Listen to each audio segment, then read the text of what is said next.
দরজার মধ্যে কি হয়েছে? আরেকবার যদি এসব করি তাহলে তুমি বাসা থেকে বের করে দিব। না না মামা, বাসা থেকে বের করবা কেন? ওকে খাবার না দিতে খালি ঘরের মধ্যে আটকে রাখবে। মানে বড়রা কথা বলতেছে না, তুই কিন্তু চুপ করে দাঁড়া থাক। তোমার নাম কি মা?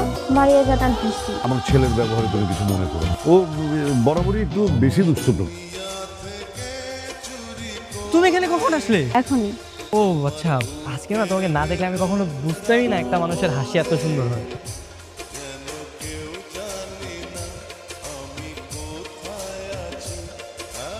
কি হলো?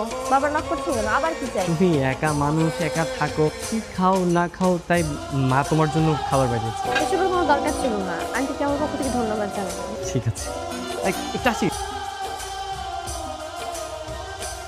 টেবিলের উপর আমার জন্য খাবার রাখা ছিল, খাবারগুলো কোথায়? খাবার ক্ষুধা লাগছে, খাবার খেয়ে ফেলছে। ঘরের খাবার খেয়েছি তাই বলে কি এখন জরিমানা দিতে হবে নাকি? বুঝলাম না। খাবার খেয়েছিস তো ভালো কথা, তবে তুই চুরি করে খাবার খাবি কেন? আশ্চর্য। তুই যদি খাবার খেয়েই থাকিস তাহলে প্লেটগুলো কোথায়? তুই আমার খাবারগুলো নতুন মেয়েকে দিয়ে আসছিস তাই না? হ্যাঁ, আমি বৃষ্টিকে খাবার দিয়ে এসেছি। একা একটা মেয়ে একা একা থাকে, ওকে দেখে তোমাদের দয়া নাও হতে পারে, আমার দয়া হয়েছে আমি খাবার দিয়ে এসেছি। তুই যে খাবারটা দিয়ে আসলি, ওই মেয়েটার কাছে তুই কতটা ছোট হয়েছে তুই চিন্তা করছিস একবার? বান্দরের আবার লজ্জা শরম আছে তাই না?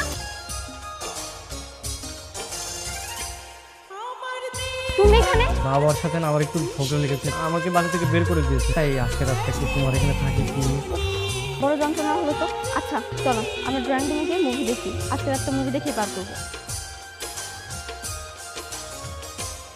আমার দেহ মাঝে মিশে যাও না তুমি, একই দেহ নিয়ে। এসব কি করছো? আমার না একটু ভয় লাগছে। তোমার সাথে মুভি দেখতে বসাটাই আমার ভুল হয়ে গেছে।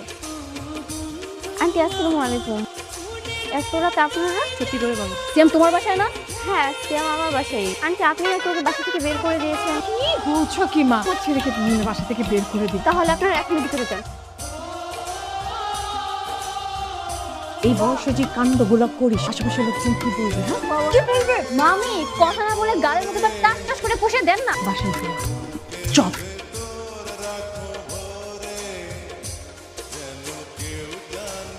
লাইফে ফার্স্ট টাইম কারোর জন্য এত চিন্তা ভাবনা করে এত সুন্দর একটা কবিতা লিখেছি। তুমি কি পড়বে? দাও বৃষ্টি, তুমি খুব সুন্দর, যেমন দেখতে চিড়িয়াখানার বান্দর